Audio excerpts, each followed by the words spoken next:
네, 우리 이 시간 분주함을 내려놓고 예배자로 주님 앞에 나아가는 그런 고백을 했으면 좋겠습니다. 나는 하나님을 예배하는 예배자입니다. 함께 고백합시다.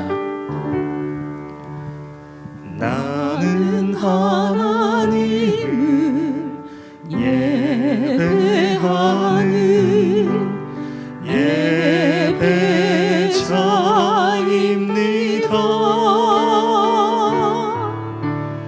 내가 서 있는 곳 어디서나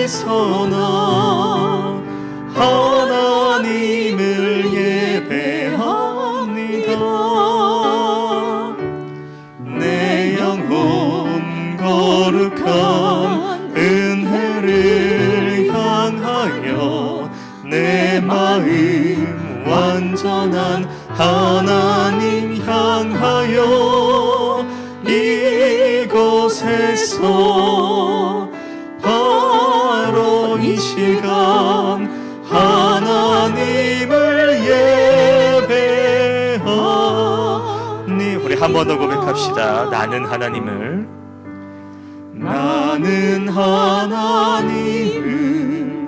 예배하는 예배자입니다.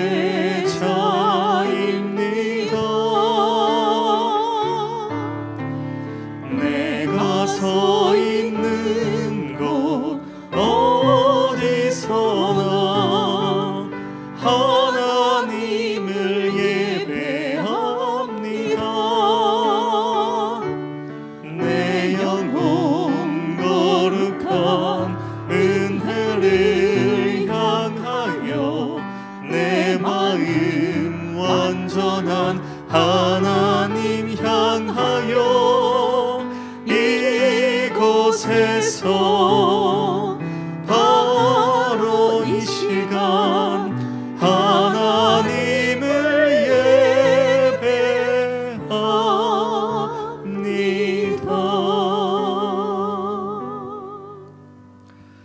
하나님 아버지, 이렇게 우리에게 시간과 또 환경을 허락하여 주셔서 이 시간 예배자로 주님 앞에 엎드릴 수 있는 시간을 허락해 주심에 감사를 올려드립니다.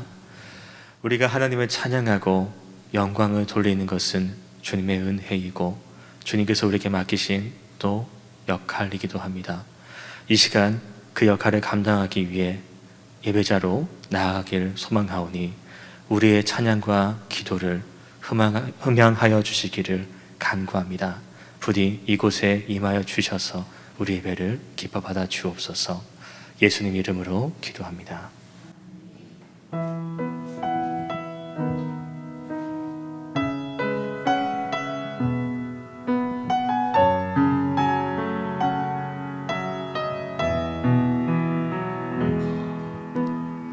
내 갈급함 어느 것으로 채울 수 없는 내 갈급함 상한 나의 심령에 내 갈급함 부르짖는 소리 들으소서. 내 갈급함 주의 음성 들리네.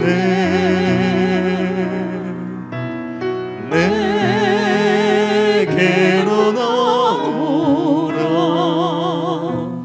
영원히 목마름 전혀 없으리. 내게로 나오라. 가까이 생수의 근원 되신 주께 내게로 나오라. 영원히 목마름 전혀 없으리. 내게로 나오라. 가까이 생명의 근원 되신 주께. 우리 한 번 더 고백합시다. 내 갈급함 어느 것으로 채울 수 없네. 내 갈급함 상한 나의 심령에 내 갈급함 부르짖는 소리 들으소서. 내 갈급함 주의 음성 들리네.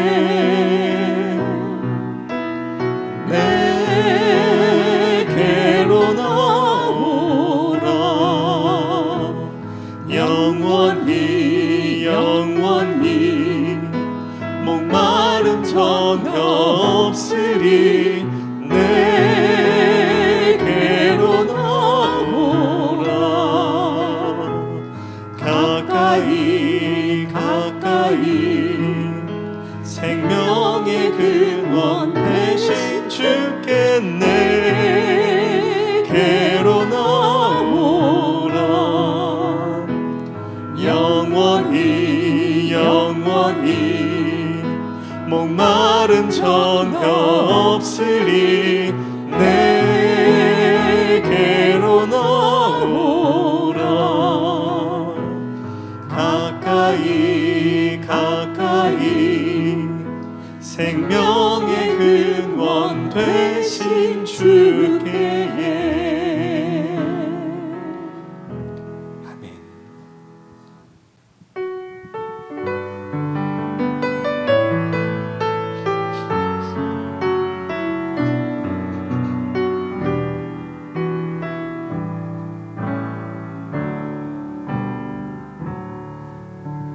나 무엇과도 주님을 바꾸지 않으리.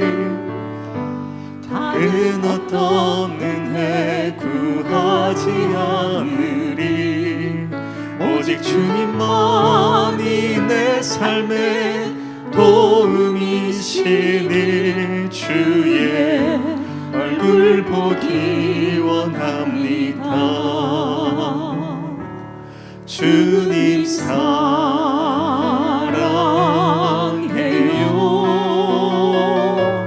온 맘과 정성 다해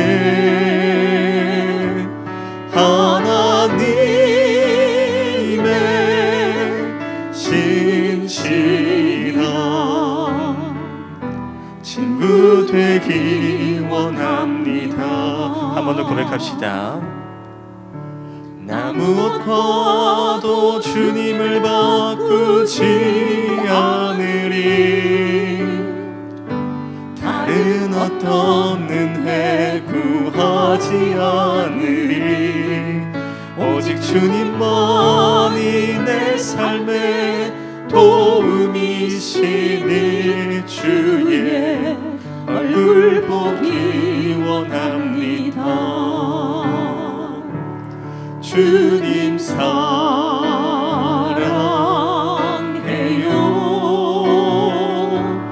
온 맘과 정성 다해 하나님의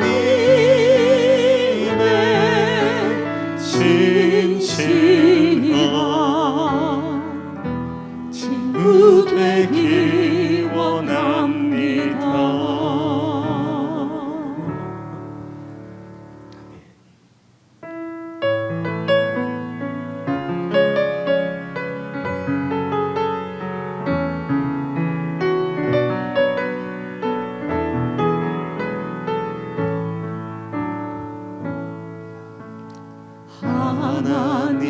하나님이시여 하나님이시여 주는 나의 하나님이시로다.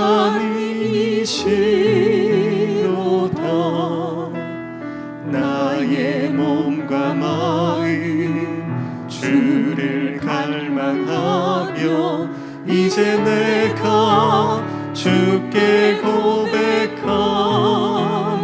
말. 여호와는 나의 힘이요 여호와는 나의 이시니 내가 누구를 두려워하리요.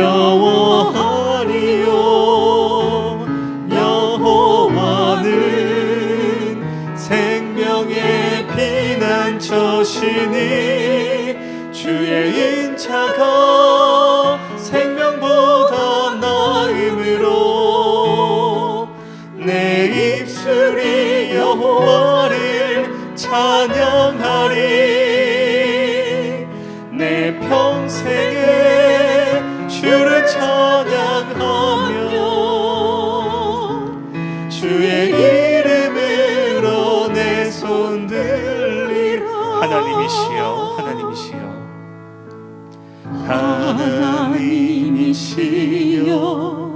하나님이시여, 주는 나의 하나님이시로다. 나의 몸과 마음 주를 갈망하며 이제 내가 주께 고백하는 말. 여호와는 나의 힘이요, 여호와는 나의 구원이시니 내가 누구를 두려워하리요. 여호와는 생명의 피난처시니 주의 인자가 생명보다 나음으로 내 입술이 여호와를 찬양하리. 내 평생에 주를 찬양하며 주의 이름으로 내 손 들리. 주의 인자가 생명보다 나음으로 주의 인자가 생명보다 나음으로 내 입술이 여호와를 찬양하리. 내 평생에 주를 찬양하며 주의 이름으로 내 손 들리라.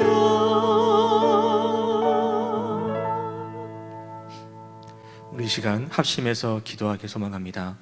주님은 우리의 모습 그대로를 사랑하셔서 우리를 구속하시고 자녀 삼아 주셨습니다. 주님께서 우리를 붙잡아 주시고, 그런 주님 앞에 우리가 할 수 있는 고백은 주님이 나의 주인이시고 내가 무엇을 두려워할 수 있겠습니까? 라는 담대한 고백뿐입니다. 때로는 그런 고백 속에서 우리를 흔들게 하는 존재들도 있지만, 그럴 때일수록 우리가 믿음의 자녀로 살아가는데 오히려 하나의 동력원이 될 수 있음을 고백합니다. 그렇게 이 시간 우리가 함께 기도할 것은 어떤 상황 속에서도 하나님을 바라보며 나의 주인 되신 주님을 향해 나아갈 수 있도록, 주님은 나의 생명의 피난처시고 나의 모든 것을 주관하신 분이오니 우리가 두려워하지 않고 온전히 주님께 나아갈 수 있도록이라고, 이 시간 우리 한 마음으로 주님 내게 힘을 달라고, 내게 갈 길을 인도해 달라고 고백하는 그런 고백의 시간이 되었으면 좋겠습니다. 함께 기도하시겠습니다. 하나님 아버지,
주님, 유다가 멸망했습니다.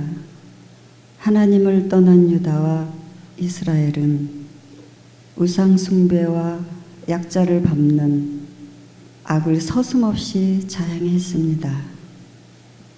무죄한 자의 피가 예루살렘에 가득하게 함으로 사하기를 즐겨하지 아니하셨습니다. 지도자들의 타락은 온 나라를 우상의 도시로 만듭니다.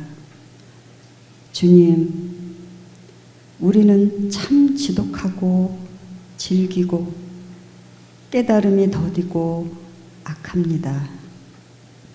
묵상하면서 알게 되는 건 우리 속에 선함이 없고 악할 뿐입니다. 하나님의 약속은 성실하셔서 그러한 우리를 인내하심으로 아수르와 바벨론에 붙이셔서 죽음까지 내려가게 하심으로 주제를 알게 하시고 순종으로 빚어가 주십니다. 성정과 성벽이 모든 것이 무너지고 포로로 잡혀가고 황폐해진 그 땅에 그루터기를 남기신 약속의 하나님을 신뢰합니다. 왕의 자리에서 내려와 가난한 마음으로 주님의 말씀을 들을 수 있도록 인도해 주십시오. 예수님의 이름으로 기도합니다. 아멘.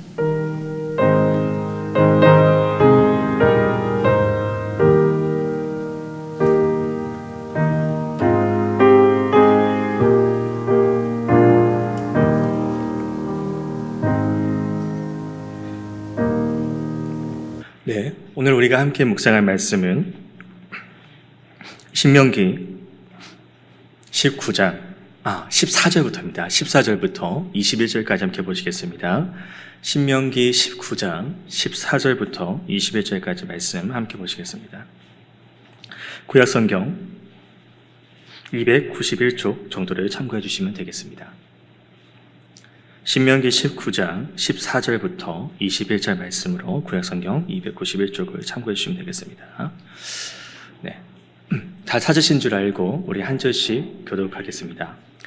내 하나님 여호와께서 내게 주어 차지하게 하신 땅, 곧 내 소유가 된 기업의 땅에서 조상이 정한 내 이웃의 경계표를 옮기지 말지니라. 사람의 모든 악에 관하여 또한 모든 죄에 관하는 한 증인으로만 정할 것이 아니요 입으로나 또는 세 증인의 입으로 그 사건을 확정할 것이며, 만일 위증하는 자가 있어 어떤 사람이 악을 행하였다고 말하면 그 논쟁하는 쌍방이 같이 하나님 앞에 들어가 그 당시에 제사장과 재판장 앞에 설 것이요, 재판장은 자세히 조사하여 그 증인이 거짓 증거하여 그 형제를 거짓으로 모함한 것이 판명되면 그가 그의 형제에게 행하려고 꾀한 그대로 너희 중에서 악을 제하라. 그리하면 그 남은 자들이 듣고 두려워하여 다시는 그런 악을 너희 중에서 행하지 아니하리라. 내 눈이 긍휼히 여기지 말라. 생명에는 생명으로, 눈에는 눈으로, 이에는 이로, 손에는 손으로, 발에는 발로이니라. 아멘. 우리 또 3일 만에 얼굴 뵀는데 서로 얼굴 보시면서 인사 나누시겠습니다. 잘 오셨습니다. 사랑합니다. 네, 오늘 우리가 이제 살펴볼 말씀은요, 제목대로 하나님의 공의대로 살아가는 공동체, 그러니까 하나님의 백성이라면 하나님의 그 공의로운 속성대로 살아가야 한다라는 그런 큰 틀을 가지고 있는데요. 그러면 우리가 하나님의 공의라고 말하는 것들, 과연 나는 하나님의 백성으로서 공의롭게 살아가고 있는가라는 의문을 가질 수밖에 없게 될 것입니다. 그러니까 우리가 말씀을 많이 읽고 많이 묵상하고 또 적용한다고 하지만 과연 우리가 지금 또 열왕기하도 묵상을 이제 마쳤지 않습니까? 이스라엘 백성들 하나님께 많이 보여졌고 노출이 됐고 하나님 뜻을 또 많이 봐왔고 많은 훈계와 많은 지도를 받은 그 백성조차도 살만하니까 어긋나고 또 또 혼나니까 다시 돌아오고, 아니 심지어는 혼났는데도 여전히 그 길을 걸어가는 모습을 볼 때에 그럼 지금의 나와 그 이스라엘 백성들의 모습은 어떤 차이가 있을까라는 생각이 저는 들더라고요. 물론 저는 말씀을 많이 봐왔다고 얘기할 수 있겠습니다. 이미 성경도 그 당시는 구약이니까. 근데 지금은 신약도 다 나와서 하나님 뜻이 무엇인지, 하나님이 어떤 계획을 가지고 계신지를 다 안다고도 말할 수 있겠지만, 근데 오히려 그러다 보니까 어떤 의미로는 우리 영화 같은 것도 보면 이미 줄거리 다 알고 내용 다 알면은 무슨 보는 재미가 있겠습니까? 그런 스포일러라고 하죠. 그런 스포일러를 당하면 어떤 새로 보는 것에 대한 기대감, 어떤 두근거림, 어떤 또는 긴장, 그런 것들이 모두 사라지고, 나 저 내용 다 알고 있는데 또 봐야 되나? 굳이 또 들어야 되나? 굳이 가서 돈 낭비하는 그런 느낌을 들지 않겠습니까? 그러니까 이 구약의 이스라엘 백성들은 아직은 예수님, 아직은 또 마지막 때에 대한 얘기를 못 들었을 수 있다 하더라도 그걸 우리는 다 들었으니까, 그럼 우리가 그것을 알고 대비하고 하나님 말씀대로 잘 살아가면 될 것 같다고 생각을 합니다. 그러니까 하나님 공의에 대해서도 얘기하면은 우린 충분히 얘기할 수 있겠고, 이게 하나님 뜻이야 말할 수 있을 겁니다. 그런데 그렇게 말하면서 때로는, 여기 계신 분은 안 그러시겠지만 때로는 몇몇 사람들은 내가 하나님을 잘 알고 있다고 생각을 합니다. 그래서 하나님 뜻은 이거라고 이렇게 줄줄줄 얘기하면서 다 이렇게 거론하면서 이제 그렇게 말하니까, 알고 있으니까 나는 공의로운 사람이다. 잠깐 말을 바꿔볼까요? 우리가 공의로워서 구원을 받았습니까? 아니죠. 우리는 충분히 충분이라는 표현이 조금 이상합니다만 우리는 죄인입니다. 이었습니다. 그런데 그런 우리를 위해서 예수 그리스도가 이 땅에 오셔서 당신을 희생제물로 드리심으로 인해서 우리가 구속함을 입었죠. 주님께서 돌아가신 그 당신의 피로 인해서 우리가 죄에서 씻음을 받았습니다. 그러니까 우리가 어떤 노력, 어떤 공의, 말씀을 잘 지키고 노력해서가 아니라 하나님께서 그냥 거둬주신 은혜, 하나님이 베풀어 주신 것, 그리스도의 대속 덕분에 우리가 구원을 받았다, 하나님의 자녀고 백성이다라고 말할 수가 있는 것이죠. 그러니까 우리가 자연스레 이렇게 베풀어 주신 것에 대해서 감사하니까, 이런 나를 하나님께서 내가 뭐가 잘났다고 나를 천하보다 귀하다 말씀하시면서 이렇게 인도를 하실까? 그러니까 감사해서 하나님 말씀대로 살아가려고 한다. 그게 하나님의 백성이고 하나님의 자녀다운 모습이 아니겠습니까? 그런데 드는 생각이 이거인 겁니다. 내가 과연 공의로울까? 이 죄라는 부분은 이제 아담과 하와부터 시작을 하죠. 물론 아담과 하와가 아담과 하와는 한참 조상인데 따지고 나면 나랑 피도 많이 섞이지 않은 것 같은데 그 사람의 죄를 내가 물려가는 게 맞겠습니까? 그 연좌죄라는 게 말이 되냐는 말입니다. 그러면서 그 사람의 죄는, 그 아담과 하와의 원죄는 원죄고 나는 그러지 않습니다. 하나님, 제가 얼마나 말씀을 잘 알고 있고요, 얼마나 제가 말씀 지키고자 노력을 하는데요, 물론 내가 짓는 그 자본죄, 스스로 짓는 죄도 있지만은 그래도 내가 이 죄를 안 지으려고 얼마나 노력하시는 거 아시지 않습니까? 라고 말하면서 공의롭다 라고 스스로를 이야기할 수는 있을 겁니다. 그런데 달리 말하면 또 어떻겠습니까? 이스라엘 백성들은 하나님 택한 백성입니다. 물론 이들이 처음부터 잘한 건 아니죠. 그 애굽에서 건져낸 것도 하나님이 약속하신 부분이었고, 그저 하나님이 그냥 한없는 은혜, 그냥 긍휼로 인도하시고 약속하시고 그냥 그대로 해 오셨단 말이죠. 이스라엘 백성들이 어땠습니까? 출애굽해서 처음에는 하나님을 찬양하고 영광 돌리다가 내가 뭐 부족하면은 이거 달라 저거 달라 손가락질하고 원망하고 불평하고 심지어는 하나님을 시험하는 부분까지 올라가는 거 보면은 이 백성들은요, 하나님을 진짜 너무 편하게 생각하는 것 같아요. 정말 하나님은 뭐 이런 찬양도 있지 않습니까? 주는 나의 친구라고. 주는 나의 친구 막 그러면서 그런 복음성가도 있는데 친구라고 여겨서 그런지 이거 달라고 저거 달라고 때를 써버립니다. 근데 그런 거 보면 와우 놀랄 뿐이죠. 물론 하나님께서는 그냥 그 백성들을 내가 너희를 제사장 나라로 거룩한 백성으로 내가 세울 것이다. 선포를 하셨죠. 이거는 사실 불평등 조약 아닙니까? 하나님께서는 까마득히 높이 계신 분이고, 이 죄인인 인간은 그냥, 표현이 좀 죄송합니다만 그냥 굴러가는 모래알 같은 존재가 아닙니까? 그런데 일개 피조물에게 창조주가 내가 너를 이렇게 만들어 줄게. 왜일까? 굳이? 저는 어릴 때 이런 생각도 해봤어요. 아니, 하나님, 그렇지만은, 이렇게 죄인인 사람들, 이렇게 말을 안 듣고 이렇게 까부는데, 그냥 아예 다 지워버리고, 지워버리고, 그냥 새로 순종의 사람을 만들면 되지 않겠습니까?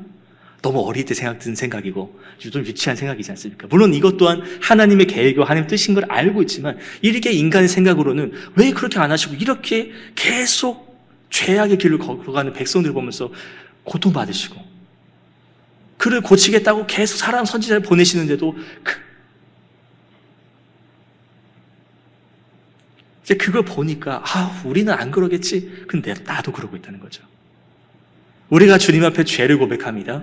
주님 앞에 회개합니다. 주님, 제가 그동안 살았던 모습들을 다 알고 계시죠. 오늘 하루도 내가 주님 앞에 말씀대로 살겠다고 고백하고 나아갔지만, 그새 그 짧은 시간 내에서도 내가 순간적으로 누구를 원망하고 불평하고 짜증내는 그런 것을 봤을 때에 이게 과연 공의로운 사람의 모습인가?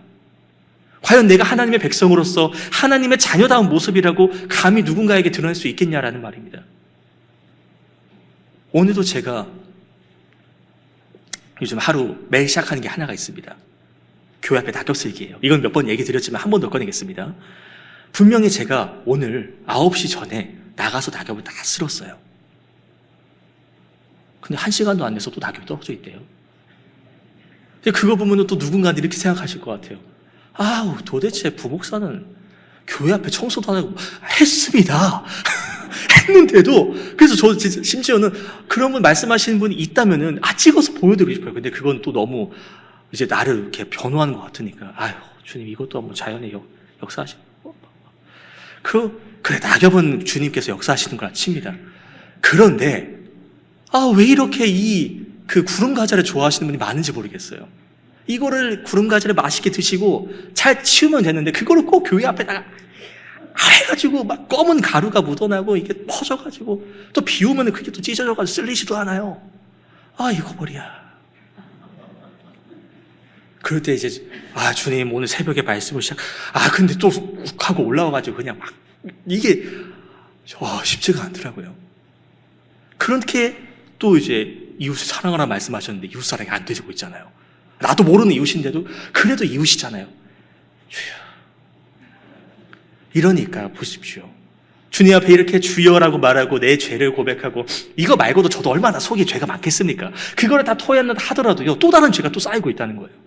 그러면 이것을 죄를 고백하는 시간, 죄가 쌓아가는 시간이 또 많아버리니, 정작 주님 앞에 딱 섰을 때 과연 좀 그냥 표현하자면 저울로 된다고 했을 때 나는 과연 의가 많을까요? 죄가 많을까요? 선이 많을까요? 악이 많을까요? 그러니까 우리는 그거를 내가 잘해서 구원을 받고 내가 잘해서 은혜 누린다가 아니라 그냥 거저 주신 거예요. 그게 우리는 은혜, 그냥 한없는 은혜라고 표현을 하는 것이죠. 그러니까 우리가 이런 고민을 하는 게, 내가 과연 은혜로 살아간다 하는데 하나님 말씀 앞에 과연 나는 얼마나 죄를 안 짓고 바로 살아가고 있는가? 따로 이제 위안을 받을 수 있는 것은 이스라엘 백성들을 보면 됩니다. 그 백성들이 그 가나안 땅을 어떻게 받았습니까? 잘나서 받았습니까?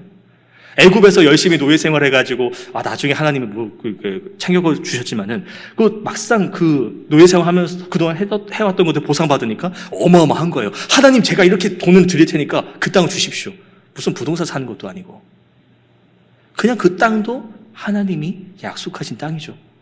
하나님이 주인이시죠. 그냥 거저 주신 것을 우리는 어느 순간 내 거라고 생각하면서 나아가는 그런 이스라엘 백성들의 모습 보면서 그래, 얘나 나나 다를 바가 없구나. 그렇다고 해서 이스라엘 백성들처럼 살아가면 이제 큰일 나는 거죠. 이것을 반면교차 삼아서 이렇게 살면은 하나님께서 이렇게 징계하시고 다그치시고 바로 세우도록 노력하시니까 내가 어떻게 해야 되는지 일단 방향성을 잡아갈 수 있지 않습니까? 일단은 우리는 신약에서도 보면 바울이란 인물을 정말 손꼽 꼽습니다. 복음을 열심히 전했고 교회를 세우고 또 이 신약 성경을 얼마나 많이 기록했는지를 보면은 와, 대단하네 싶죠. 근데 그 바울조차도 자신을 어떻게 표현하는지 우리는 너무 잘 알고 있지 않습니까? 나는 죄인 중에 죄인이고 괴수 중에 괴수라. 남들이 볼 때는 우와 할 수 있는 그런 사람인데도 지금도 우리는 뭐 바울 신학 그러면서 바울을 되게 또 존중하고 또 좀 우대란 표현이 그렇지만 되게 높게 대단한 신학자로 생각하지 않습니까? 그런데 그 바울이 스스로를 평가하는 게 야 그래 나 좀 대단하지 않냐가 아니라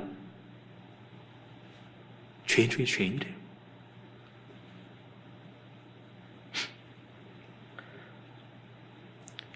분명히 나는 죄의 용서를 받았습니다. 그리스도를 통해서 우리 그리스도의 대속함을 입었습니다. 그런데 그러면 우리는 죄인이 아니라 의인이라고 말해야 될 건데 우리는 왜 바울도 그렇고 우리는 왜 죄인이라는 표현을 계속하는 걸까? 이런 고백이 없으면 앞서 얘기했던 이스라엘 백성들처럼 코가 높아질 수 있기 때문에 하나님을 떠나서 내가 이뤘다라고 생각할 수 있기 때문에 우리가 매일매일 주님 앞에 알게 모르게 쌓아가고 있는 그 죄를 놓치지 않도록 주님 제가 이런 잘못을 부디 용서해 주시고 혹여 내가 또 깜박깜박해서 내가 잊어버린 그런 죄가 있다면 그 또한도 주님 기억하시고 용서해 주옵소서. 이렇게 하는 것 자체가 하나님께서 하나님께서 우리에게 말씀하신 것들 솔직히 말씀드리면 10계명 우리가 정말 매일매일 잘 지키고 있겠습니까? 앞서 얘기했던 이웃을 아이고 이것도 지금 힘들어하고 있는 상황인데 내가 하나님 앞에 말씀을 정말 다 지키면서 하나님 저 정말 공의롭게 살고 있습니다. 저 정말 선하게 살고 있는 거 주님 아시죠? 라고 감히 저는 말을 못하겠어요. 그러니까 그냥 주님 수그리고 겸손하게 겸비하게 주님 살려주십시오. 제 죄를 용서해 주십시오.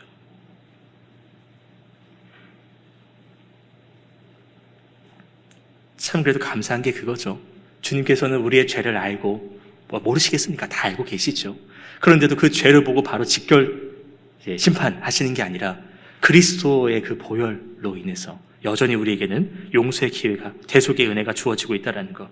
그러니까 우리의 노력이나 어떤 선을 행하고 공의를 행한 것보다도 그냥 그리스도의 그 섬김으로 인해서 우리가 구원을 거저 누릴 수 있게 되었다는 겁니다. 이렇게 말하면 또 오해할 수 있죠. 우리가 구원을 받았으니까 그러면은 회개 안 해도 되겠네. 너무 유치한 그런 생각일까요? 우리가 구원을 생각할 때도 두 가지로 크게 말할 수가 있겠습니다. 먼저는 앞서 얘기했던 영혼의 구원이죠. 주님께서 우리 위해 죽으셨고 그 예수 그리스도를 나의 구주로 영접하는 자는 구원이 있다. 이게 영혼의 구원이지 않습니까? 그런데 이 구원 말고도 또 하나를 말씀드리면은 내 삶의 구원이라고 말씀드릴 수 있겠습니다. 그러니까 우리가 영혼의 구원을 받았습니다. 주님을 내 주인으로 고백하고 나의 구주로 섬김을 고백하고 나아갑니다. 그러면은 내가 이제 그 주인의 뜻대로 살아가야 되지 않겠습니까? 안 그렇습니까? 하나님께서 말씀하신 대로 내 머리에 대신 그리스도의 뜻을 따라서 내가 그 말씀대로 살아가야 하는 것.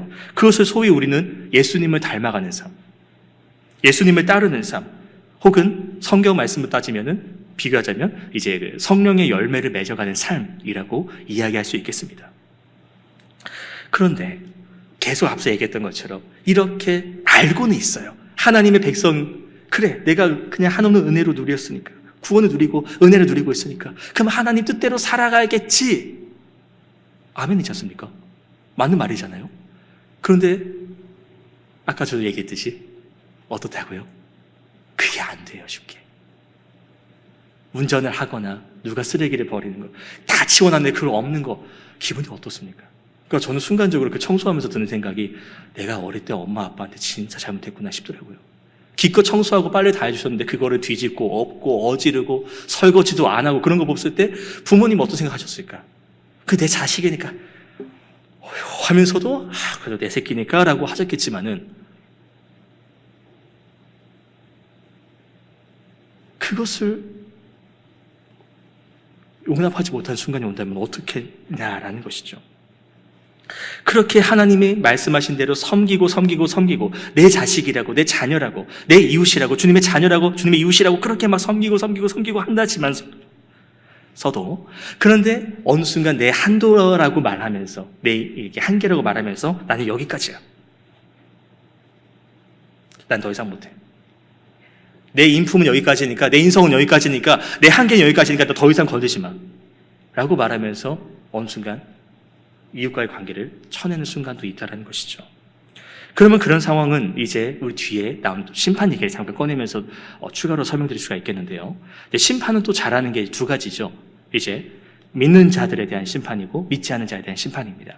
믿는 자는 어떤 심판이 있냐? 판결입니다, 판결. 그러니까 우리가 이 달란트 비유를 잘 알고 있죠. 5달란트, 2달란트, 1달란트 받은 자. 그 5달란트, 2달란트 받은 자는 열심히 이제 자기가 노력을 해서 2배로 늘렸다는 것. 근데 1달란트 받은 자는 1달란트도 큰 돈이거든요. 그러니까 내가 이거를 했다가 손해보면 어떡하지? 주인의 재물인데. 그래서 땅에 숨겼다가 주인이 왔을 때 크게 혼났지 않습니까? 하나님께서는 우리 각자에게, 물론 아까 한도도 말씀드렸지만 정해준 은사들과 능력들이 있습니다. 그것을 어떤 사람은 많이 주실 수도 있고 어떤 사람은 조금만 주실 수도 있어요. 근데 그것은 무슨 의미냐? 내가 왜 나만 차별하냐? 그게 아니라 그 정도가 너가 할 수 있는 부분이라서 너가 또 열심히 할 수 있고 너의 한도를 늘리면은 그만큼 또 하나님께서 은사를 허락하실 것이고, 근데 너무 많은 은사를 줬다가 너가 감당하지 못할까봐 이제 그것을 구별해 주시는 것인데, 그렇게 받아놓고서는 근데 그것조차도 안 하고 있으니까 그거에 대해서 하나님께서 판결하셔서 이제 그 상황에 따라서 그 섬김에 따라서 큰 상급을 주기도, 상급을 더해주기도 하신다라는 것이죠.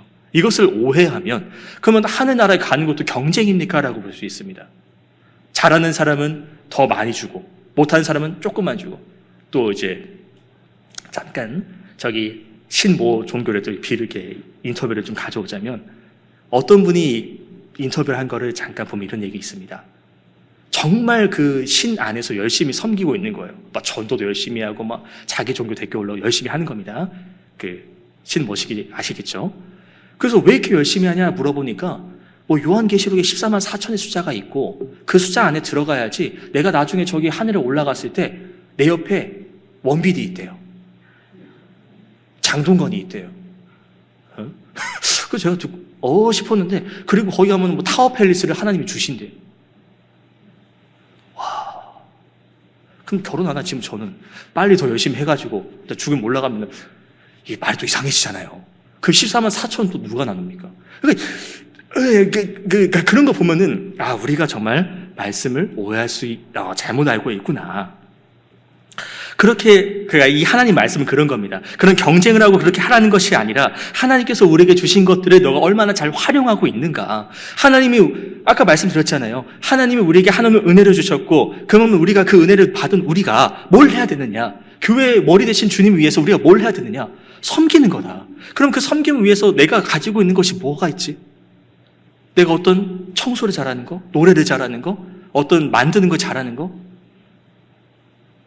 그럼 그거에 대해서 내가 섬기면서 하나님 나라를 위해서, 하나님 그 안에 있는 공동체를 위해서 섬기는 것인데, 근데 나는 그냥 안 해, 귀찮아. 내가 나이가 몇인데 아직도 이걸 해야 돼? 이렇게 말하면서 멀어진다면 앞서 얘기했던 그 1달란트 같은 경우처럼, 주님 내가 그만큼 해왔잖아요. 아직도 살아있잖아요. 아직도 손가락 움직일 수 있고 말할 수 있고 걸을 수 있고. 그러면 너가 그 연륜이 된 만큼의 할 수 있는 것들이 있을 것인데 왜 그냥 가만히 방치하고 있느냐 라고 주님 말씀하신다면 우리는 뭐라고 답할 수 있겠습니까? 그런 부분에서 이제 하나님께서 이제 그런 더 큰 상급을 주신다라는 그런 얘기를 하신 거고, 그리고 아까 심판에 대해서 이야기를 하자면 이제 반대로 이제 믿지 않는 사람들에 대한 이야기죠. 이거는 하나님 믿지 않으면 이제 그 영벌에 처한다, 이제 그런 내용으로 우리가 넘어가면 되겠습니다. 그러니까 심판을 조금 더 이해하기 편하게 말씀드리면은 이렇게 보면 좋겠죠. 하나님이 이제 믿는 사람들에게 하는 심판은 사랑의 심판입니다. 그러니까 너가 좀 더 할 수 있고 잘못하면 혼내고 잘하면 칭찬하고, 그 사랑을 전제로 하는 그런 내용이고, 이제 그 믿지 않는 사람이라는 것은 이제 그 법대로의 심판, 이렇게 좀 보시면 이해가 좀 더 잘 될 것 같습니다. 자, 그러니까 우리가 이런 내용들을 보면서 생각해 볼 것은, 하나님께서 이제 영혼을 구원하신 것, 우리를 구원하신 것에 대한 은혜를 이렇게 베풀어 주셨으니, 그러니까 우리가 그 모습대로 따라가야 한다. 우리의 주인 되신 그 주님의 뜻대로 나아가야 한다를 우리가 생각해 볼 수가 있겠죠. 그러기 위해서 지금 우리를 도우신 자는 바로 성령님이십니다. 성령께서 말할 수 없는 탄식으로 우리 위해서 기도해 주시고, 때로는 순간마다 바른 길로 나아갈 수 있도록 말씀을 주시고, 내가 그릇된 길로 걸어가면 또 주님께서 매를 드셔서 방향을 또 잡아주시기도 하고, 그러니까 그게 참 감사인 거죠. 왜? 그렇지 않으면 어떻습니까? 이스라엘 백성들 또 나옵니다. 우리 열왕기가 봐왔죠. 악의 길로 걸어가고 선지자들을 보내서 깨우치게 하더라도 나 우상 숭배할 거야, 나 죄를 저지를 거야. 그랬다가 결국 나라 빼앗기고 민족 무너지고, 북이스라엘 같은 경우는 민족이 혼합돼 버리기도 했고요. 그런 모습을 볼 때에 하나님은 포기하지 않으셨죠. 계속 선지자를 보내신 걸 보면 그 말인즉슨 지금 우리도 하나님 포기하지 않으십니다. 앞서 얘기했던 성령님을 통해서 계속 말씀을 보내주시고 깨닫게 하시고, 그래서 그렇게 하신 이유가 무엇입니까? 삶 가운데에서 너희가 누리고 있는 구원을 잊지 말라고, 구원을 주신 일을 잊지 말라고. 너희가 하나님의 백성으로 살아가겠다고 생각을 했으면, 하나님의 백성으로 내가 너희를 택했으면 너희가 그 뜻대로 살아갈 수 있도록 계속 깨우치고 나아갈 수 있도록, 그릇된 백성이 거짓된 백성이 되는 것이 아니라 참된 백성으로 변화되고 성숙할 수 있도록 하나님께서는 말씀으로, 계명으로 우리에게 계속 깨닫게 하시고 깨우치게 하신다라는 겁니다. 그러니까 우리가 성숙하려면 어떻게 되겠습니까? 그냥 내가 열심히 세상의 법대로 살아가는 거, 도덕을 지키며 살아가는 거, 그것도 맞죠. 근데 거기서 더 하자면 이 성경에서 말씀하신 내용들, 하나님이 우리에게 주신 그 말씀들을 다 지켜 행하는 것이 결국 그것이 우리의 영적인 성숙을 참된 그리스도의 모습으로 살아가게 한다라는 것입니다. 자, 우리가 이제 방금 읽었던 이제 신명기 말씀도 이제 그렇습니다. 19장 후반절에도 보시면은 이제 하나님께서 이스라엘 백성들을 구원해 주셨어요. 그 애굽에서 건져내 주셨고, 그리고 이제 그 약속의 땅을 앞두고 있는 그런 상황입니다. 그런데 이스라엘 백성들의 모습은 어떻다고요? 참 아직 깨우쳐지지 않은 모습입니다. 온전히 하나님께 순종하고 나아간다라고 듣고 있는 부분이지만 아직 불안한 요소가 남아있죠. 그래서 삶 가운데서 이렇게 죄를 지을 수밖에 없는 그 백성들의 모습, 그리고 나도 그렇다는 생각. 그러니까 우리가 하나님께 죄인된 모습에서 용서받은 자녀로 이제 신분이 바뀌었지만, 죄인이면서도 의롭다고 칭할 수 있는 그런 자녀로 되어 있다고 하지만서도 그 신분을 계속 유지하려면, 내가 의롭게 살아갈 수 있도록 그 자리를 유지하려면 말씀을 지키고 순종하는 삶을 살아야 한다. 그렇지 않으면 계속 얘기했던 부분입니다. 옛 모습이 나와요. 내가 이제는 새롭게 해야지. 근데 여전히 순간 욱하는 내 옛날의 모습들. 답은 나와 있으니까 분명히 이 하나님 말씀대로 바로 이렇게 걸어가면 될 것 같은데도 이상하게 딴 길로 빠지게 되는 그런 유혹과 상황들이 생겨나가면서 똑바로 가지 못하게 만드는 그런 환경들이 내게 주어지기도 하고요. 그런 것을 볼 때에 참 우리가 얼마나 주님 앞에 바로 서야 되는가를 계속 되새겨볼 수가 있겠습니다. 죄가 생기니까 주님과 멀어지게 되고요. 죄가 생기니까 주님과의 교통이 제대로 이루어지지 않고요. 죄가 있으니까 하나님 말씀이 재밌다는 표현이 좀 이상할 수 있겠지만 하나님 말씀이 흥미로워지지 않습니다. 그 말씀이 지루해집니다. 그러니까 이스라엘 백성들이 가나안 땅에서 우상 숭배하면서 다른 길로 빠졌던 것처럼, 하나님 말씀 지키는 것보다 저 이방인들이 가지고 있는 문화와 그런 풍습들이 너무나도 재밌어서 흥미로워서 거기에 빠졌던 것처럼, 우리 또한 이 세상에서 그 백성들에 비하면 지금 얼마나 재밌고 즐거운 게 많지 않습니까? 눈만 돌리면 신나고 즐겁고 흥미를 끄는 것 너무나도 많고요.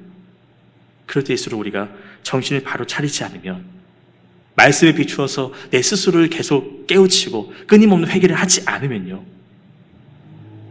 쉽게 넘어질 수 있다는 겁니다. 그래서 14절도 다시 한번 보실까요? 주님께서 그럼 어떻게 하냐, 우리가 하나님 백성으로 어떻게 공격해서 살아가냐, 그 예시를 들어주는 게 14절입니다. 내 하나님께서 너에게 주신 그 땅, 내 소유가 된 기업에서 조상이 전한 내 이웃의 경계표를 옮기지 말라. 그 경계표라는 것은 지금처럼 어떤 전산 작업이 잘 돼 있고 어떤 땅 문서 뭐라고 하죠? 아무튼 그거 순간 적어놨는데 순간 기억이 안 나네요. 아무튼 그 땅 문서라고 하겠습니다. 그 땅 문서가 나와 있어서 나중에 지금은 실수하더라도 나중에 조회해가지고 여기까지 내 땅입니다. 그러면은 그 땅을 그 돌려주면 되는 거예요. 법적인 문제가 물론 생길 수도 있지만 일단은 그 땅의 주인 나니까. 근데 지금 이 말씀에는 그런 게 없죠. 그냥 선 긋고 여기까지 내 땅, 그럼 내 땅인 겁니다. 물론 하나님께서 너에게 준 땅, 정해주신 땅 그 구역들이 있습니다. 그런데 이제 몰래 내가 그 경계표라고 선 그어놓은 걸 빼가지고 넓혀버리면 모르는 거잖아요. 그걸 하지 말라고 되어 있습니다. 아니, 약간 좀 옮기는 게 뭐가 문제입니까? 예, 문제입니다. 왜냐하면 그 땅은 일단 첫 번째는 하나님의 땅이죠. 그 하나님께서, 주인인 하나님께서 이제 맡겨주신 건데 그거를 주인의 뜻을 꺾어버리고 내 멋대로 하는 것은 이거 괘씸죄죠. 그 두 번째는 뭡니까? 땅. 그럼 땅을 줬다는 것은 이제 뭐 목축을 하기도 하고 농경을 하기도 하지 않습니까? 그 땅을 내가 남의 것을 빼앗으면은 내 땅을 더 늘려버리면 이웃의 땅은 줄어드는 것이고, 그러면은 그 땅에서 이제 수확 추수를 해가지고 그 가족이 먹고 살아야 되는데 땅이 줄어들면은 먹는 게 줄어들게 되고, 그럼 그 가정 것을 결론적으로는 도둑질한 것과 다를 바가 없습니다. 그러면은 하나님께서 말씀하신 것, 내 이웃의 것을 탐하지 말라, 일단 어겨버렸죠. 도둑질하지 말라, 어겨버렸죠. 이게 공의로운 사람의 모습이 맞을까요? 아니라는 것을 우리 너무 잘 알 수 있겠습니다. 그러니까 하나님께서 그런 행동을 하지 말라라고 이제 14절에 말씀을 하시는 거고요. 그리고 물론 이제 그 땅에 대해서 못을 박으셨습니다. 80, 40도 발라. 예외의 경우는 있습니다. 상황이 어려워서 그 땅을 팔아서 잠깐 내 친척에게 맡기는 그런 경우는 있습니다만은, 일단 기본적으로는 그 땅의 주인이 하나님이시기 때문에 너가 멋대로 팔거나 이제 사지도 말라라고 말씀을 하신 거고요. 그렇게 말씀을 하시면서 이 땅의 주인인 나, 그 땅을 다스리라고 내가 너에게 역할을 맡긴 너희는 청지기, 그리고 너희가 제사장 나라, 거룩한 백성, 주체는 나, 객체는 너희. 하나님은 이때부터 이 백성들에게 그것을 가르치고 주입을 시켜오셨다 하는 겁니다. 그런데 이상하게도 이게 당연해지는 그런 순간들이 오면서 계속 하나님보다도 내가 내 것이고 내가 주인이고. 왜일까요? 욕심이죠, 욕심. 내가 조금만 더 넓히면은 내가 좀 더 얻을 수가 있는데, 내가 몰래 이 경계서만 경계표만 또 옮겨버리면은 내가 좀 더 좋은 땅을 가질 수가 있는데, 이게 조금 야금야금씩 늘려나가면서 이웃의 것을 탐하는 그런 욕심이 생기다 보니까 하나님이 안 보이고 죄가 내 눈을 가려버리고 내가 주체가 돼버리는 그런 모습이 되어버리는. 하나님께서 일부러 부족하게 주셨을까요? 아니죠. 그 상황에, 그 사람의 그 가정에 맞게 적당한 땅을 다 분배하셨을 텐데도 내가 보기에 모자란 거예요. 그러니까 욕심 부리고 사고를 쳐버리는. 이것은 하나님이 원치 않으십니다. 그래서 경계석을 말씀하시면서 주어진 것에 만족할 수 있고 이웃을 사랑할 수 있고, 그것이 하나님이 백성들에게 말하는, 내게 주어진 것에 감사하면서 하나님께 영광을 돌릴 수 있는, 찬양을 돌릴 수 있는 그런 삶을 살아가라는 것이 하나님이 바라시는 백성들의 모습이라는 것인데, 이 사람이라는 게 참 연약해서 15절도 보실까요? 모든 죄에 대해서 한 증인이 아니라 두세 사람의 증인으로 사건을 확정하라 라는 그런 이야기를 하고 있습니다. 그러니까 지금처럼 또 어떤 과학이나 CCTV 이런 게 없으니까 그 사람의 말로만 확정을 할 수가 있는 거예요. 그런데 이 한 사람이 마음을 잘못 먹으면, 그러니까 이 가해자와 친한 사람이라고 한다면은 당연히 가해자 편에 들려고 하지 않겠습니까? 나랑도 친하니까. 그런 것을 방지하기 위해서 여러 사람들을 불러서 한다. 그러면 또 이제 이 가해자가 뒷돈 주면서 나 알지? 이렇게 버린다는 것도, 그런 경우도 있지 않겠습니까? 그래서 또 우리가 18절, 19절을 보면은 이제 그 사람이 거짓 증거를 한다면, 거짓말 했으면 그 사람 똑같이 갚아줘라. 그런 말씀을 딱 주시면서, 자, 이제 하나님이 빠져나갈 구멍을 안 만들어 주시는 거예요. 아니, 하나님 이렇게도 할 수 있지. 안 된다. 이렇게 안 된다. 딱 못을 박으시면서 이렇게 하는 건 죄. 왜요? 우리가 잔머리가 또 좋지 않습니까? 어떻게든 핑계를 만들어서 어떻게든 빠져나갈 구멍을 만들어버리니까 아예 그냥 못을 딱딱딱딱 박아버리시면서 이것이 맞고 저것이 틀렸고, 이렇게 하면은 안 혼나고 저렇게 하면 혼나고. 너무나도 쉽게 간단하게 설명하지 않으십니까?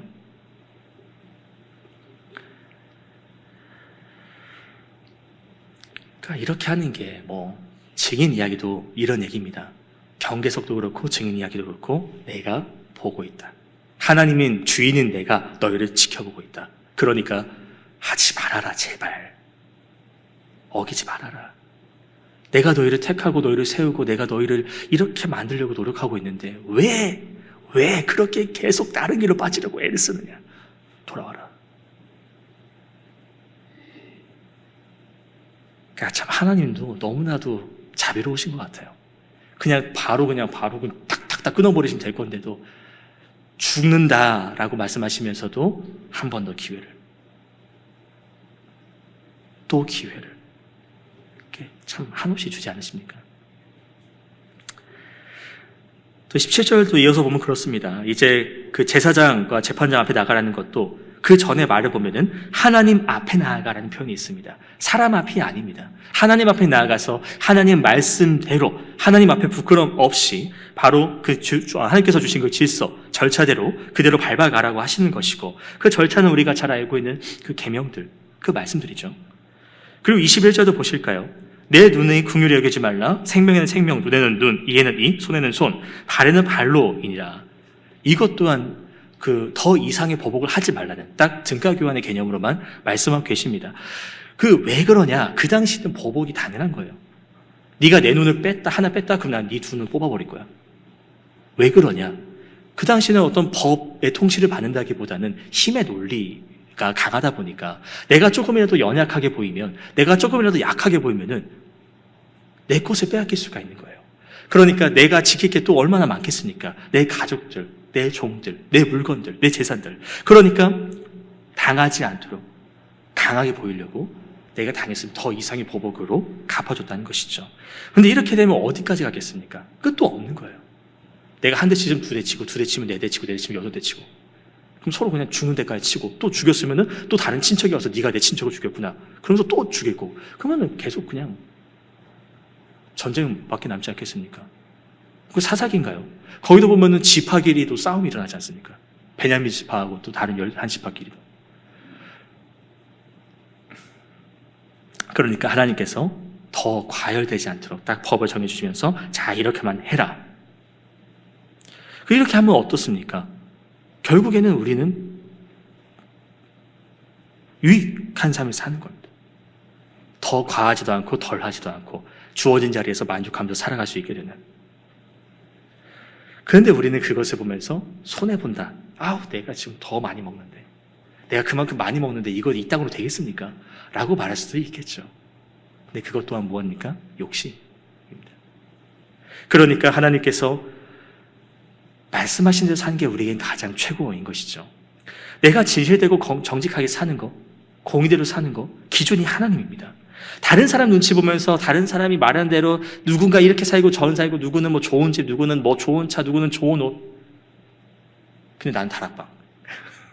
그런 살아가는 걸 비교하면은 한도 없이 비교가 됩니다. 누구는 결혼했고 누구는 결혼하지 않았고, 누구는 자녀가 있고 누구는 자녀가 없고, 누구는 돈이 많고 누구는 돈이 없고. 그 비교하는 기준이 누굴 위한 기준입니까?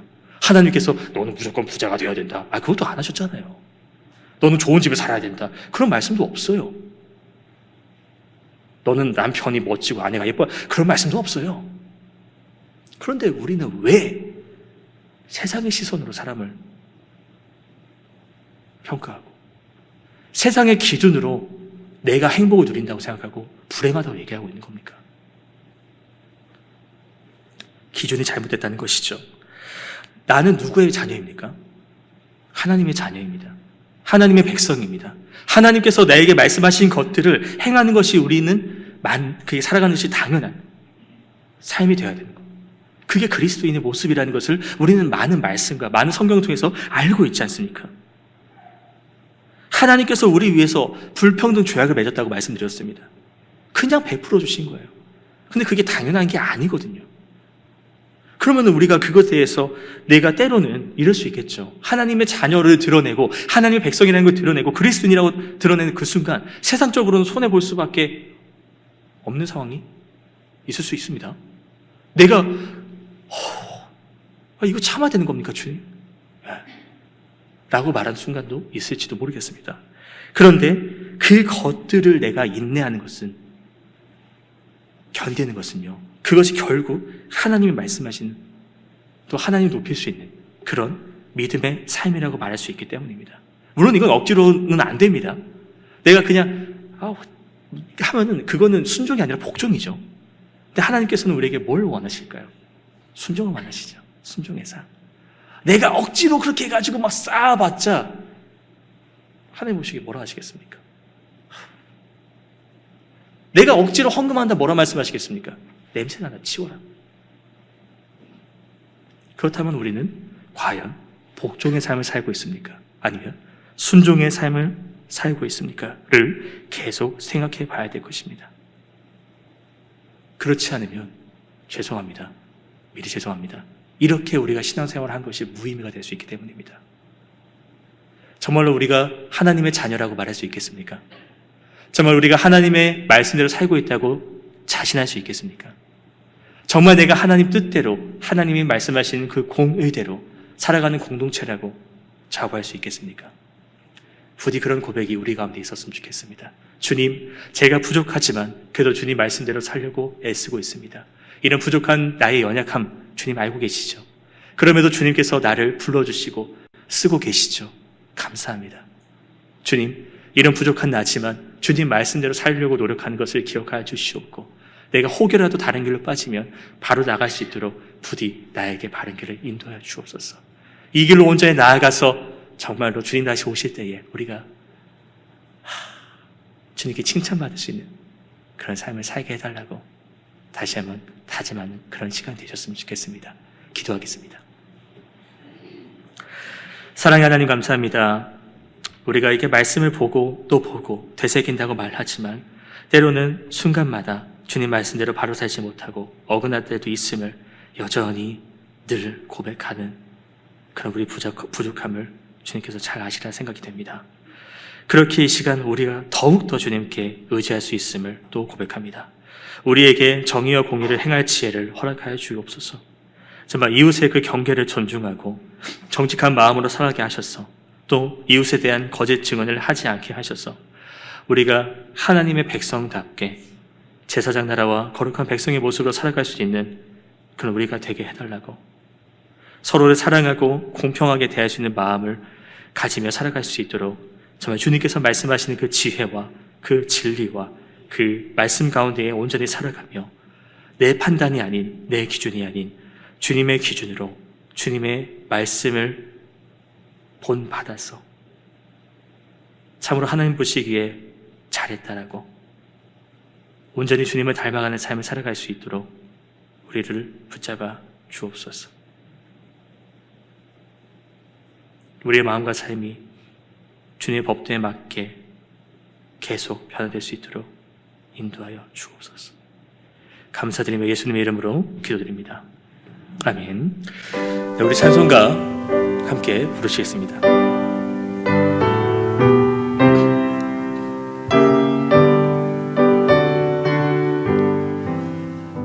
온 세상 위하여 나 복음 전하리.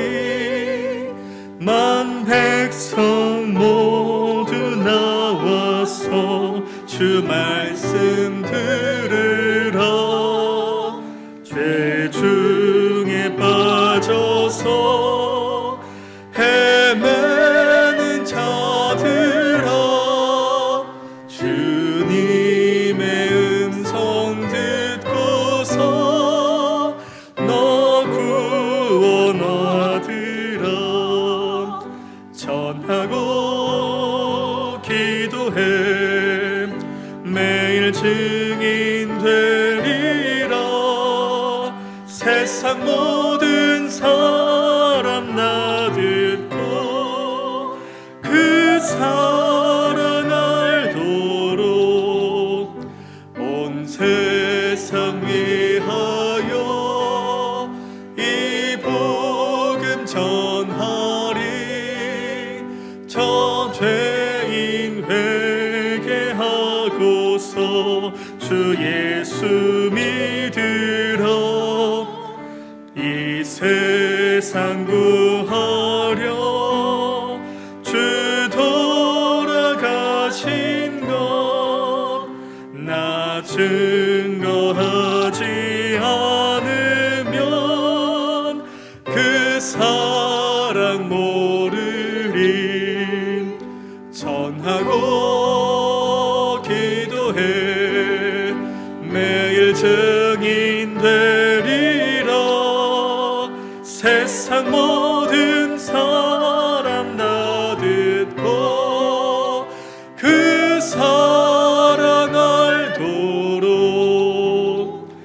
온 세상 위하여 주 은혜 임하니 주 예수 이름 힘입어 이 복음 전하자. 먼 곳에 나가서 전하지 못해도 나 어느 곳에 있든지 늘 기도 힘쓰리. 전하고 기도해 매일 증인 되리라. 세상 모든 사람 다 듣고 그 사랑 알도록. 아멘. 우리 주님께서 가르쳐 주신 기도로 예배를 마치겠습니다. 하늘에 계신 우리 아버지여, 이름이 거룩히 나라의 마옵시며 뜻이 하늘에서 이루어진 것 같이 땅에서도 이루어지리라. 오는 날 우리에게 이러한 양식을 주옵시고 우리가 우리에게 죄진 자를 사하여 준 것 같이 우리 죄를 사하여 주옵시고 우리를 시험에 들게 하지 마옵시고 다만 악에서 구하옵소서. 대개 나라와 권세와 영광이 아버지께 영원히 싸움나이다. 아멘.